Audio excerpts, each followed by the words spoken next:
열왕기상 8장 33절에서 53절 말씀 함께 읽겠습니다. 솔로몬의 중보 기도가 계속 이어지고 있죠. 22절부터 시작된 솔로몬의 기도는요, 특별히 31절부터 중보 기도의 내용을 담고 있습니다.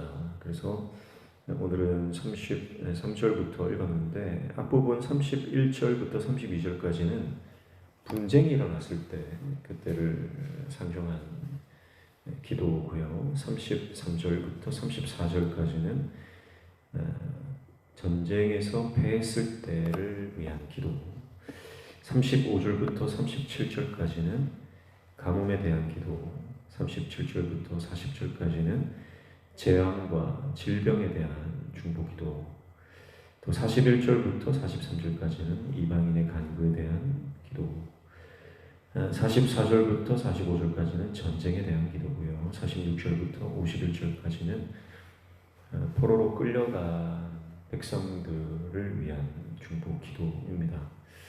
52절부터 53절 마지막은 기도의 응답을 간구하는 내용으로 마무리되고 있습니다. 솔로몬의 기도를 보면요, 여러 가지 기도 제목을 가지고 기도를 하고 있습니다. 공통적으로 등장하는 건 뭡니까? 공통적으로 등장하는 것은 이 성전에서 기도한다든지 아니면 이 성전을 향하여 기도할 때 하나님 들어달라 이렇게 말씀하고 있어요.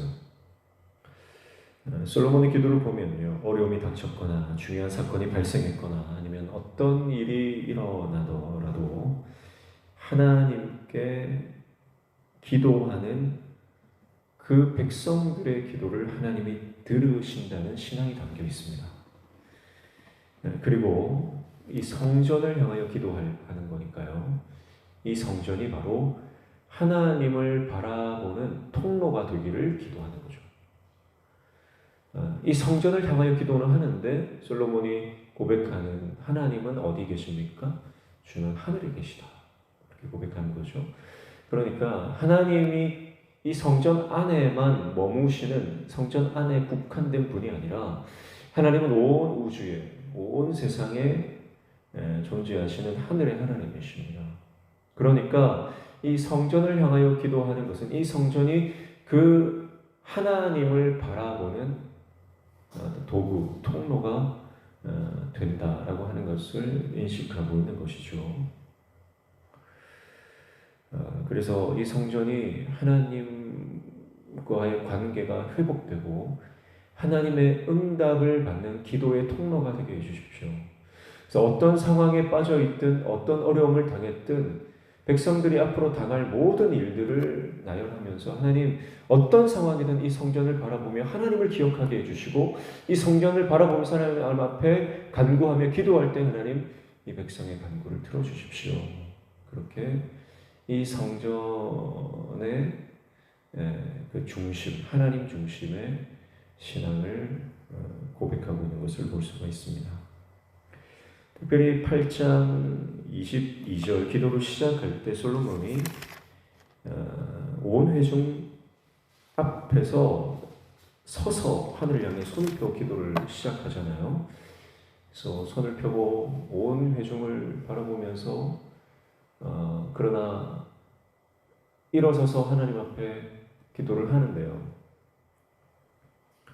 마지막 54절에 보면 이 기도가 끝날 때는요, 솔로몬이 무릎을 꿇고 손을 펴서 하늘을 향하여 기도와 간구로 여호와 앞에 아뢰기를 마쳤다, 그렇게 말하죠.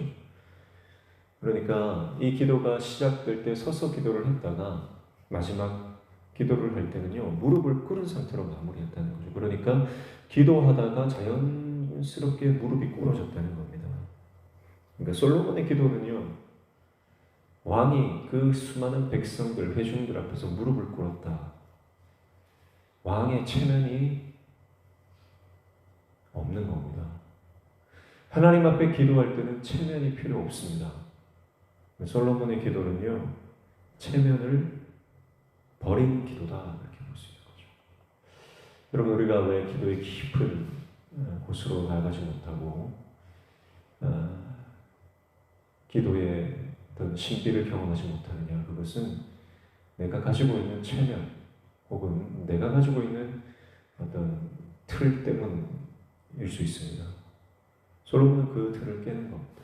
왕이라고 하는 그 지위, 체면, 그것을 깨고 오직 하나님을 바라보며 자연스럽게 하나님을 경외하는 표현으로 무릎을 꿇는 것이죠.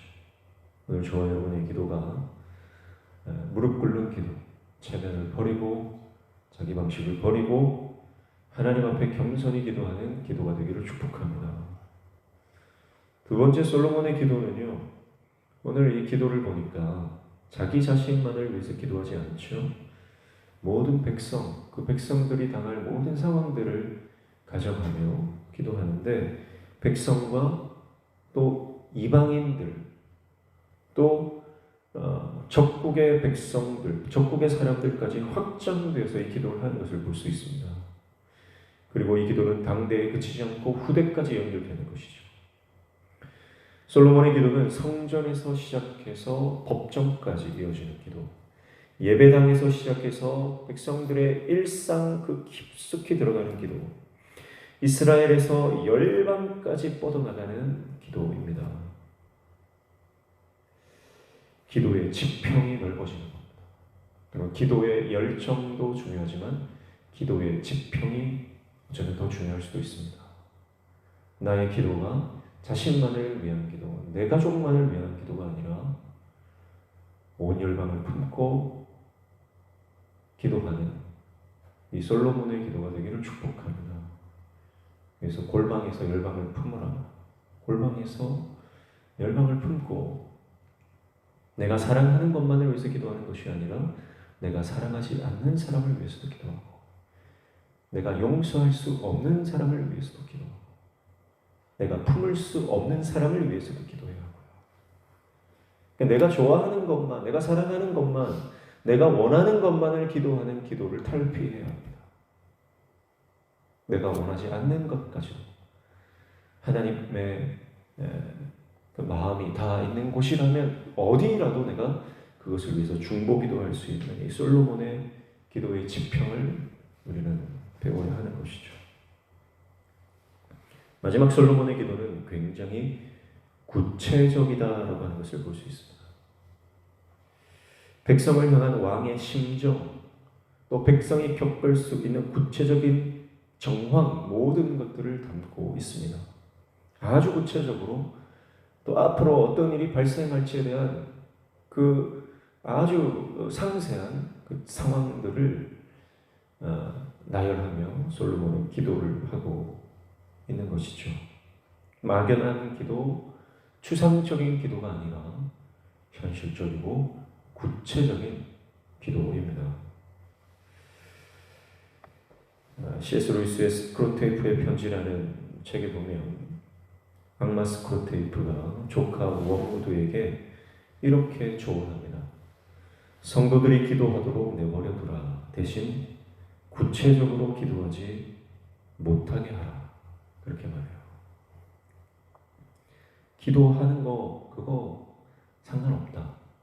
그런데 구체적이지만 하면 된다는 거예요. 그러니까 이게 무슨 말입니까? 우리의 기도가 중언부언이 되면 안 된다는 거예요. 우리의 기도가 막연하고 추상적인 기도가 되면 안 된다는 거예요. 기도해도 변하지 않고 내가 기도하는데도 신앙이 자라지 않고 기도하는데도 여전히 용서할 수 없다면 나의 기도가 어쩌면 애매하고 모호한 중언부언하는 기도 때문일 수 있습니다. 그래서 오늘 솔로몬의 기도는요 굉장히 구체적입니다. 모든 상황들을 담고 있습니다. 이것은 백성을 향한 사랑이 그 안에 있기 때문에 그래요. 백성을 향한 긍휼의 마음, 하나님의 그 마음이 솔로몬 안에 있었기 때문에 이런 기도를 할 수가 있는 것이죠. 솔로몬이 하나님의 영으로 충만하고 또 하나님께서 그 지혜를, 명철을 하늘에 그 올라온 하늘의 지혜를 주셨을 때 나오는 그런 기도입니다. 사랑하는 성도 여러분, 오늘 하나님의 성령으로 충만하여 오늘 저와 여러분이 이 솔로몬과 같은 기도의 사람 되시기를 축복합니다. 그래서 우리 기도를 통해서 하나님께서 역사하시고 응답하시고 하나님의 놀라운 일들을 우리 가운데 베풀어 주시는 그 기도 응답의 놀라운 역사를 경험하며 나아가는 하나님의 종들 다 되시기를 주님의 이름으로 축복합니다. 기도하겠습니다. 하나님 아버지, 우리가 기도할 때 들으시고 우리가 간구할 때 귀를 기울이시는 하나님, 늘 겸손히 주님 앞에 엎드려 기도할 때에 하나님께서 만지시고 응답하시는 놀라운 기도 응답의 역사를 경험하며 나아가는 우리의 삶 되게 도와 주시옵소서. 오늘 이 아침에도 말씀 붙잡고 기도할 때 우리의 삶의 모든 막혀진 문들이 열려지는 형통의 은혜 허락하여 주시고, 모든 무너진 것들, 모든 연약한 것들 회복되고 치유되는 귀한 회복의 역사를 우리 가운데 허락하여 주시옵소서. 예수님의 이름으로 기도하옵나이다.